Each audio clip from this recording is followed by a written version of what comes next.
Hello नमस्ते दोस्तों। आज हम टॉपिक कवर करेंगे संयुक्त राष्ट्र में जो भारत की भूमिका है उसके ऊपर। और ये जो टॉपिक है फर्स्ट पेपर में है। चलिए शुरू करते हैं वीडियो को। जो भारत की भूमिका है संयुक्त राष्ट्र में, इसमें हम देखेंगे कि कौन कौन से भारत के जो इंसान या है व्यक्तित्व हैं उन्होंने विदेश नीति और भारत की जो यूएन में कार्यशैली है उनमें भाग लिया है। चलिए शुरू करते हैं आज की वीडियो को। तो भारत की जो विदेश नीति है वो अंतर्राष्ट्रीय संस्थाओं का समर्थन करती रही है। अनुच्छेद 51 में भारत की विदेश नीति का उल्लेख किया गया है। ये एक क्वेश्चन हो गया आपका। बात करें आगे, 1 जनवरी 1942 को जो वाशिंगटन डीसी में मित्र राष्ट्रों का एक सम्मेलन हुआ था, उसमें भारत का प्रतिनिधित्व गिरजा शंकर वाजपेयी ने किया। इस सम्मेलन में अमेरिका के राष्ट्रपति थे रूजवेल्ट। उन्होंने पहली बार संयुक्त राष्ट्र शब्द का प्रयोग किया। ठीक है, चलते हैं नेक्स्ट।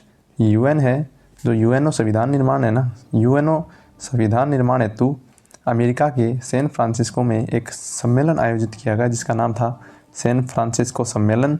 और 25 अप्रैल से 26 जून 1945 तक ये सम्मेलन आयोजित किया गया। आपको मैं एक बात बता दूं कि इस सम्मेलन में रूजवेल्ट की पहले ही मृत्यु हो चुकी थी। ठीक है, अब बात करें कि इसमें भारत की तरफ से 4 व्यक्तियों ने भाग लिया था।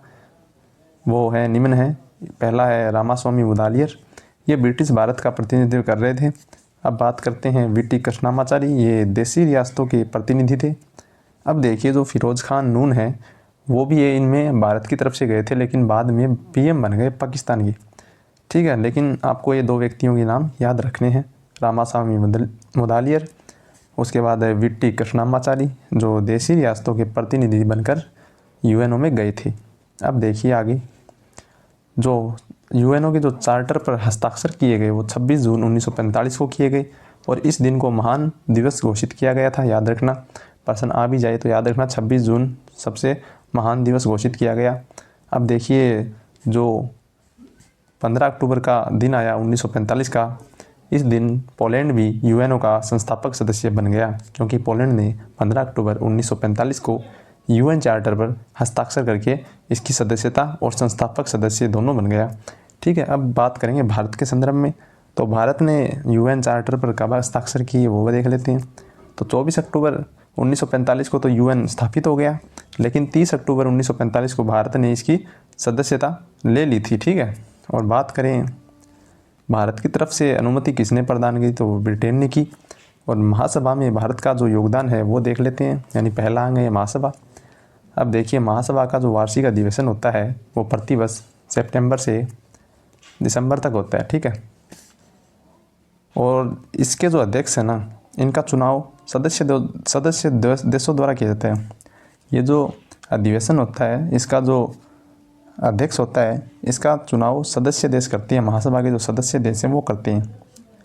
आगे देखते हैं, जो भारत की विजय लक्ष्मी पंडित है वो पहली भारतीय है जिन्होंने 8वें अधिवेशन की 1953 में अध्यक्षता की थी। कौन से अधिवेशन की? महासभा अध्यक्षता की। ठीक है, महासभा के अध्यक्षता की थी इन्होंने पहले।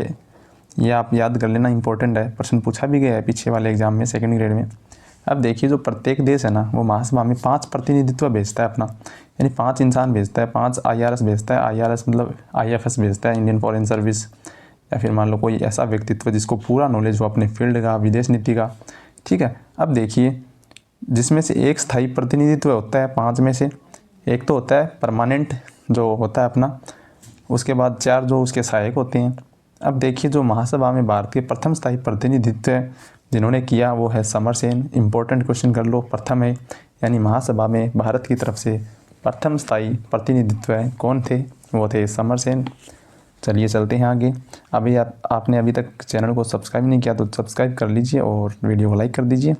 अब देखिए जो यूएन में आगे बात करते हैं, जो भारत उसके बाद स्वतंत्र हो गया, तो स्वतंत्र भारत की तरफ से प्रथम स्थायी सदस्य कौन गए, यानी प्रथम स्थायी प्रतिनिधि कौन? BN राव।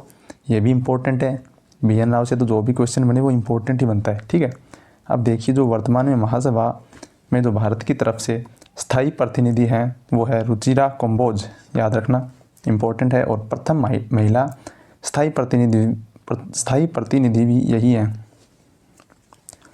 जो भारत की तरफ से वर्तमान में स्थायी प्रतिनिधि हैं महासभा में। ठीक है, अब देखिए इम्पोर्टेंट प्रश्न यही बनेगा कि रुचिरा कंबोज है ना, ये भारत की यूएनओ में प्रथम महिला स्थायी प्रतिनिधि है। ठीक है। अब देखिए जो भारत के आगे जो कुछ व्यक्तित्व और हैं जिन्होंने महासभा में बहुत ही अच्छा काम किया, जो आगे है हामिद अंसारी, बात करते हैं इनकी।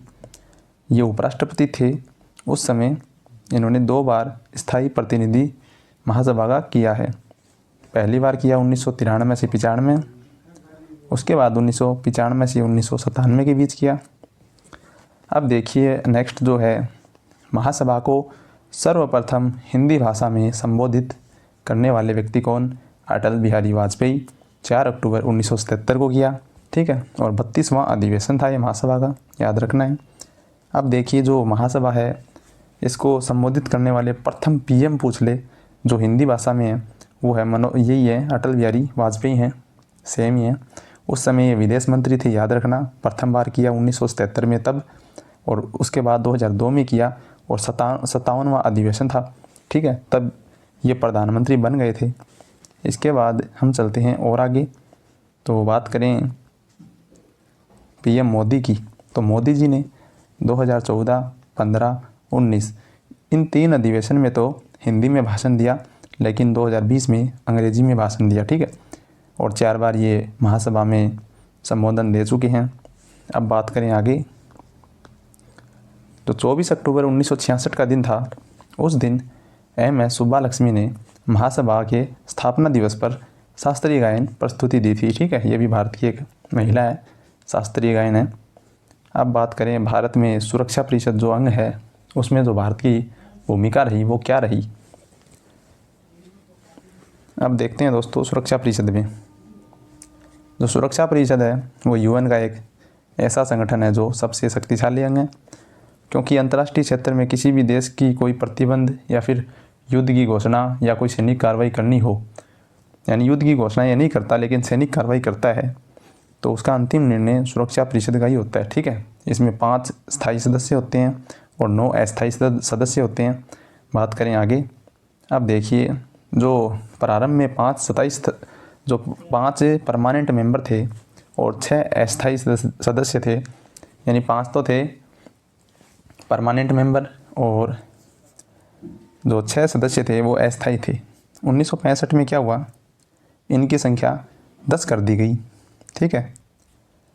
चुनाव 2 वर्ष के लिए महासभा करती है सदस्य का। ठीक है। 2 वर्ष इनका कार्यकाल होता है, अस्थायी जो सदस्य होते हैं उनका। और भारत में अब तक 8 बार सुरक्षा परिषद है ना, उसका अस्थायी सदस्य भारत रह चुका है।